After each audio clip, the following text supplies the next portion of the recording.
Hello students, आज हम लोग क्लास 9 के अंदर फर्स्ट चैप्टर, ठीक है, first chapter that is matter in our surrounding के बारे में डिस्कस करेंगे। तो इस चैप्टर को स्टार्ट करने से पहले इस चैप्टर का नाम क्या है, ठीक है, उसके बारे में पहले हमें जानकारी हो जानी चाहिए कि आखिर इस चैप्टर के अंदर हमको क्या चीज़ के बारे में पढ़ना है। तो इसमें जो है मैटर के बारे में पढ़ना है। दो टर्म आ रहा है टॉपिक में ही, इस चैप्टर के नाम में ही दो टर्म क्या आ रहा है, मैटर आ रहा है, दूसरा सराउंडिंग आ रहा है। तो पहले ये दोनों टर्म के बारे में हम लोग जानेंगे कि क्या होता है मैटर और क्या होता है सराउंडिंग, ठीक है। तो आते हैं बारी बारी से, हम लोग मैटर को पहले डिफाइन करते हैं। मैटर क्या होता है? तो matter anything which has mass and occupies space is called matter। वह कोई भी चीज जिसमें कि क्या होता है, मास होता है और वो जगह छेकता है। ये दोनों चीज को हम अंडरलाइन कर रहे हैं। अंडरलाइन करने का मतलब इसके बारे में कुछ हम आगे बताने वाले हैं, ठीक है। तो ये चीज को आप भी अंडरलाइन कर लो या फिर माइंड में ये सोच लो कि इसके बारे में क्या क्या खास बात होने वाली है आगे, ठीक है। तो anything which has mass and occupies space is called matter. अभी जो है हम लोग एग्जाम्पल ऐसे देख लेंगे, जैसे बुक है, पेन, बेंच, टेबल, ये सारा का सारा क्या करता है, इस सारे के सारे में कुछ ना कुछ मास होता है, ठीक है, कुछ ना कुछ उसमें वजन होता है और वो जगह भी छेकता है, ठीक है। तो ये सारे के सारे क्या है, जो भी एग्जाम्पल हम लिए किसका एग्जाम्पल है, वो मैटर का एग्जाम्पल है। और बाकी चीज है मैटर हो गया, जैसे किसी से झगड़ा हो गया तो वो क्या, वो भी है मैटर? नहीं, वो मैटर नहीं है। जैसे हम लोग बोलते हैं कि अरे उसके साथ ये मैटर हो गया, तो वो मैटर नहीं है। अब हम ब्रॉड सेंस में देखें तो मैटर किसको बोलेंगे, तो जैसे हमारे 5 सेंसेस हैं, जैसे सेंस ऑफ क्या, first one is sense of site, ठीक है। जिस भी चीज को हम देखते हैं, साइट का मतलब जिस भी चीज को हम देखते हैं वो क्या है, ये मैटर है। जिस भी चीज को हम देख पा रहे हैं वो क्या है, मैटर है। और सेंस ऑफ साउंड, जैसे हम म्यूजिक सुनते हैं, गाना सुनते हैं, ये क्या है, ये मैटर है? नहीं, नॉट मैटर, वो मैटर नहीं है। अब जो है अगली बात करेंगे हम सेंस ऑफ टच। जिस भी चीज को हम टच करते हैं, छूते हैं, वो क्या है, वो मैटर के अंतर्गत आएगा। अब जो है sense of smell, sense of smell, ये मैटर नहीं है, नॉट मैटर। लेकिन जिस भी चीज से, यहाँ पे एक खास बात ये जानना है आपको, आप अगर ये एग्जाम्पल में दे दिया, ठीक है, कि कौन कौन सा मैटर इसको क्लासिफाई करना है, तो अगर बस पूछ रहा है सेंस ऑफ स्मेल तो दैट इज नॉट मैटर। लेकिन अगर स्मेल वो किसी चीज से आ रही है, किसी भी सब्सटेंस से अगर स्मेल आ रही है तो क्या हो जाएगा, वो हमारा मैटर हो जाएगा, ठीक है। जैसे स्मेल आ रहा है किससे, परफ्यूम से, तो परफ्यूम में क्या भरा हुआ है, उसमें गैस भरा हुआ है, वो गैस की वजह से ही क्या आ रही है, उसमें स्मेल आ रही है। तो वो smell of perfume that is called matter, ठीक है। तो ये इसमें एक खास बात जानने की ये जरूरत है कि अगर सेंस ऑफ स्मेल बस है तो that is not a matter, but if smell is coming from any substance that is called matter. अगली बात करेंगे हम सेंस ऑफ टेस्ट मतलब खाना, कोई भी खाना से टेस्ट आए तो खाना में क्या होता है, मांस भी होता है, वो जगह भी छेकता है। तो sense of taste that is called matter, ये भी क्या है, मैटर है, ठीक है।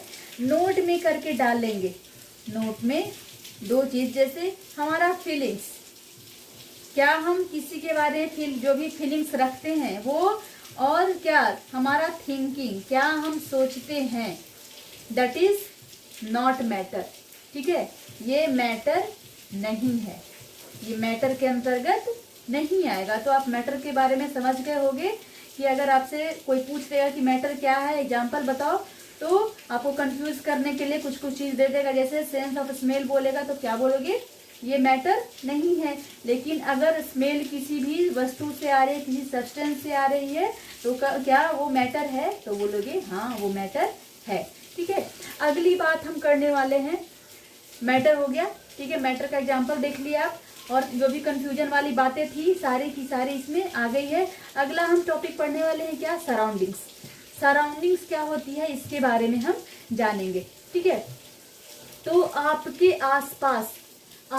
आसपास जितनी भी वस्तु प्रेजेंट है, ठीक है, वो सब क्या है?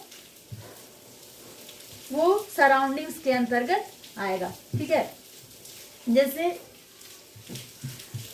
इन broad sense you can say, simply you can say कि आपको छोड़कर आप यहाँ पे प्रेजेंट हो। ठीक है, यहाँ पे आप हो और आपके अलावा जितना भी दुनिया में वस्तु है वो क्या है? सराउंडिंग्स के अंतर्गत आ जाएगा। ठीक है, आपको छोड़कर, एक्सेप्ट यू, जितनी भी वस्तु आएगी, जितना भी सब्सटेंस आएगा वो क्या हो जाएगा? वो सराउंडिंग्स के अंतर्गत आएगा। ठीक है, तो सराउंडिंग्स को कैसे डिफाइन करोगे आप? सराउंडिंग्स को कैसे डिफाइन करोगे? तो physical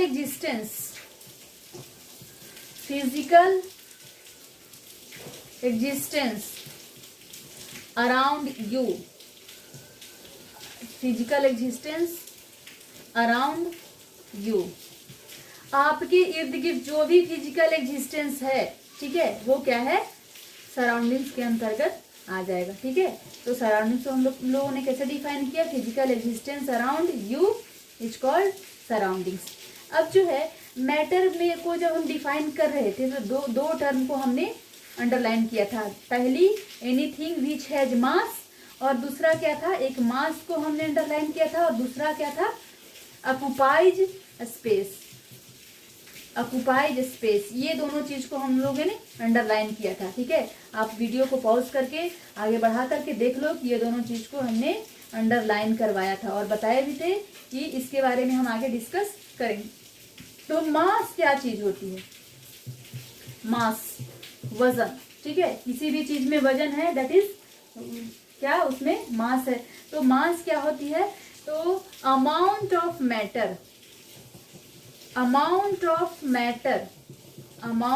matter is called mass. Mass क्या है? अमाउंट ऑफ मैटर, किसी भी सब्सटेंस में, किसी भी पदार्थ में जो भी मात्रा प्रेजेंट होता है वो क्या कहलाता है? उसका मास कहलाता है। ठीक है, ऑक्युपाइड स्पेस कहने का क्या मतलब हुआ? ऑक्युपाइड स्पेस अगर हम बोल रहे हैं तो ऑक्युपाइड स्पेस का मतलब किसी भी कोई भी चीज अगर ये जगह छेक रहा है, इसका मतलब क्या है? उसमें क्या है? वॉल्यूम है। ठीक है, ऑक्युपाइड स्पेस कहने का सिंपल मतलब क्या हुआ? वॉल्यूम से है।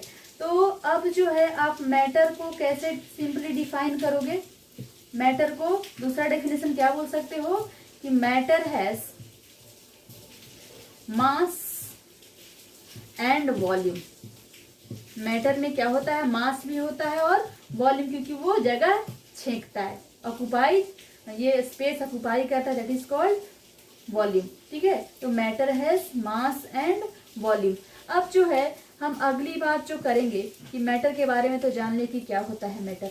अब ये मैटर जो है ये किस किस चीज से बना हुआ होता है? ये इसके बीच में सबसे छोटा कण भी जो प्रेजेंट है वो क्या प्रेजेंट है उसमें, मतलब कि जो सबसे छोटा कण है वो क्या है?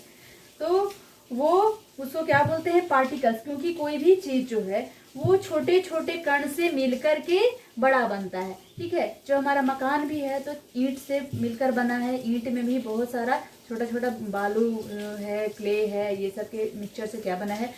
तो सबसे जो छोटा पार्टिकल्स है मतलब मैटर जो है क्या है? मैटर वो बहुत छोटे छोटे कण से मिलकर के बने हैं। जैसे क्वेश्चन एक पूछ लिया जाता है कि इज मैटर कंटिन्यूअस और particulate?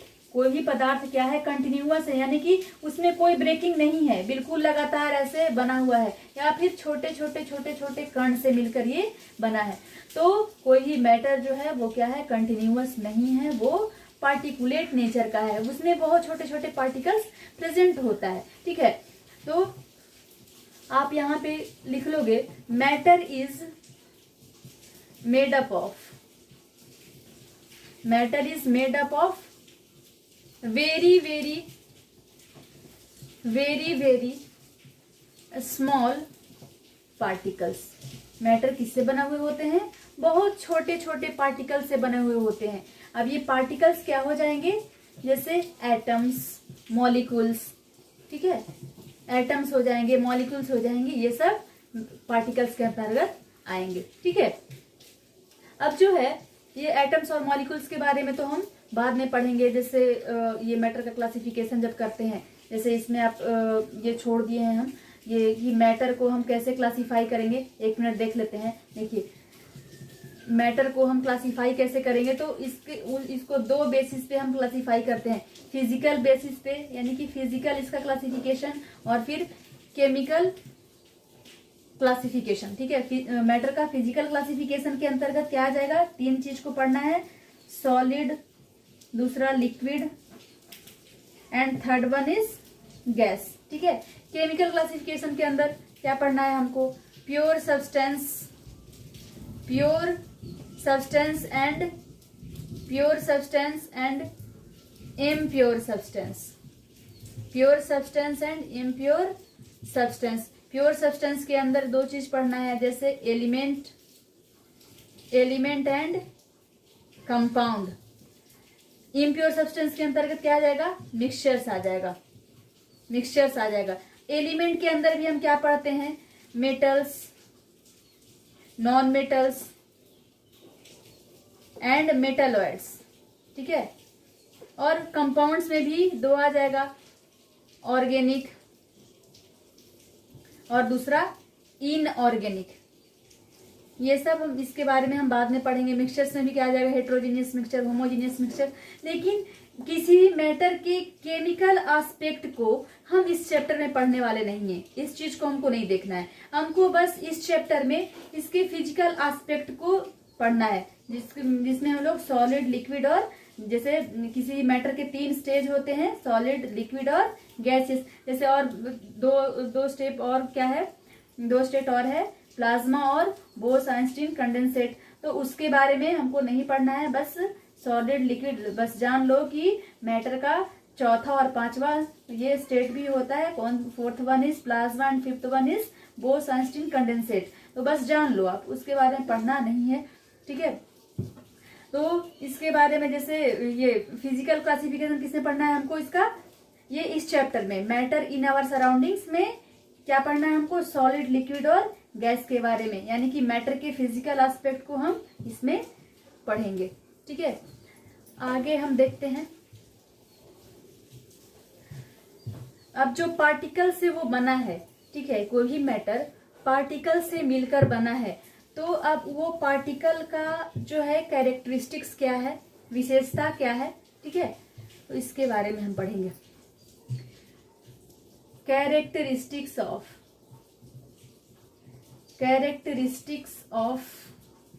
Particles. Characteristics of particles, कौन कौन सा कैरेक्टरिस्टिक्स होता है? First one is particles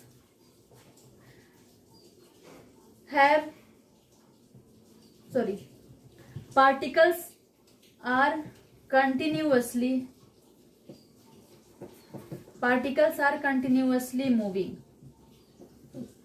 particles जो है कंटिन्यूअसली क्या कर रहा है? मूव कर रहा है, ठीक है। अब मूवमेंट की वजह से क्या होगा? इसमें काइनेटिक एनर्जी, किसी भी चीज में मूवमेंट हो रही है, मूव कर रही है, तो उसमें क्या है? काइनेटिक एनर्जी प्रेजेंट है। आप जूनियर क्लासेस में भी पढ़े होंगे। काइनेटिक एनर्जी का डेफिनेशन क्या होता है कि energy due to motion is called kinetic energy. आप पढ़े हो जूनियर क्लासेस में, ठीक है। तो अगर इसमें कोई भी पार्टिकल को कंटिन्यूअसली मूव कर रहा है तो उसमें क्या है? काइनेटिक एनर्जी प्रेजेंट है, ठीक है।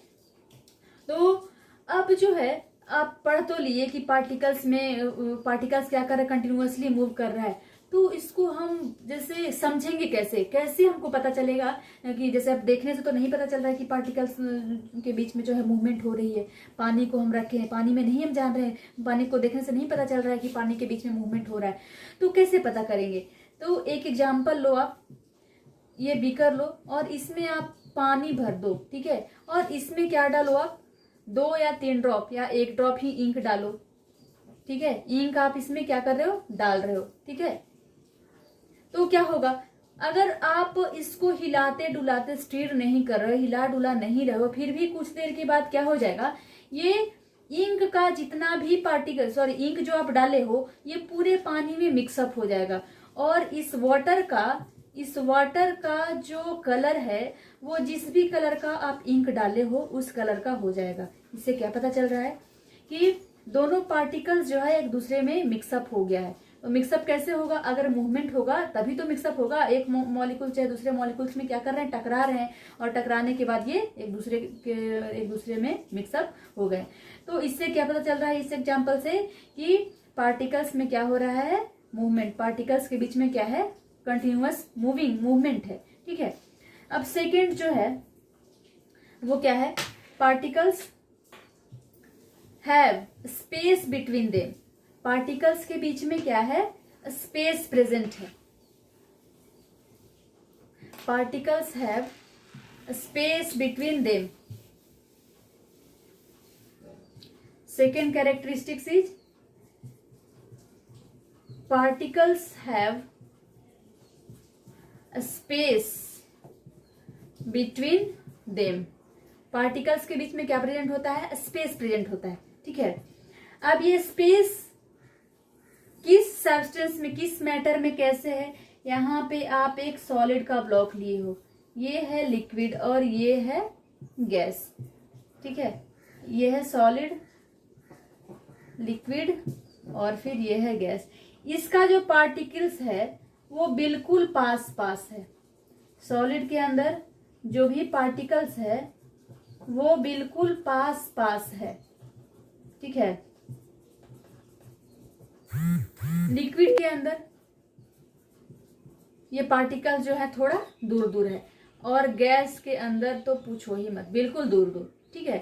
तो इसमें देख रहे हो आप कि पार्टिकल्स के बीच में स्पेस, सबसे कम स्पेस कितना है, यानी कि अगर इंटरमॉलिक्यूलर यानी कि स्पेस की बात करेंगे तो सबसे कम स्पेस किसमें है, सॉलिड में, इसके बाद क्या है, लिक्विड में, और इसके बाद सबसे ज्यादा स्पेस किसमें है प्रेजेंट, गैस में। तो order of space between the particles, ये उसका ऑर्डर क्या हो जाएगा, ये सबसे कम किसमें होता है स्पेस, सॉलिड में, उसके बाद लिक्विड, और सबसे ज्यादा गैस में होता है वो 2 पार्टिकल्स के बीच में स्पेस, ठीक है।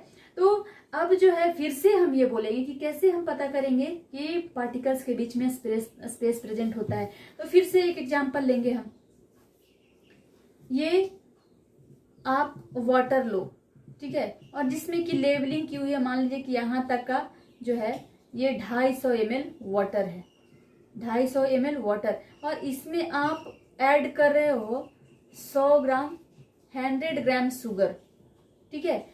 पानी ले लिए हो आप, कितना तक लेवलिंग किए हो, 250 ml तक वाटर आप इसमें ले लिए हो। अब जो है हम इसमें 100 ग्राम शुगर ऐड किए, 100 ग्राम शुगर का वेट तो है ही 100 ग्राम, तो इसका लेवल तो बढ़ना चाहिए था, क्योंकि हम 100 ग्राम इसमें ज्यादा डाल रहे हैं, तो इसका लेवल थोड़ा तो ऊपर जाना चाहिए था, लेकिन ऐसा नहीं हो रहा है। तो ये पार्टिकल, शुगर का जो पार्टिकल्स वो कहाँ जा रहा है, ठीक है। तो ये जो है वाटर मॉलिक्यूल्स के बीच में जो स्पेस प्रेजेंट है उसके अंदर ये चला जा रहा है, जिसके वजह से वाटर का लेवल जो है वो बढ़ता नहीं है, स्टेबल रहता है। जहां पे हम लेवलिंग किए थे ये वाटर का लेवल बिल्कुल बढ़ नहीं रहा है। तो इससे क्या पता चल रहा है कि पार्टिकल्स के बीच में क्या प्रेजेंट है, स्पेस प्रेजेंट है, ठीक है। आगे बात समझ में। अब जो है वो तीसरा ये कैरेक्टरिस्टिक्स हम ये जानेंगे कि पार्टिकल्स क्या करते हैं, एक दूसरे को अट्रैक्ट करते हैं, अट्रैक्शन होती है उसमें, फोर्स ऑफ अट्रैक्शन प्रेजेंट होती है। अब जो है अट्रैक्शन की बात करेंगे तो सबसे ज्यादा फोर्स ऑफ अट्रैक्शन किसमें है, सबसे उससे ज्यादा किसमें है, उससे ज्यादा किसमें है। तो थर्ड हमारा कैरेक्टरिस्टिक्स है पार्टिकल्स अट्रैक्ट ईच अदर, एक दूसरे को क्या कर रहा है पार्टिकल, वो अट्रैक्ट कर रहा है, ठीक है, अट्रैक्ट कर रहा है। ये कैसे पता करेंगे, तो देखिए अभी आप अरेंजमेंट ये देखे थे, सॉरी ये मिटा दिया, इस तरह से आप कर लो।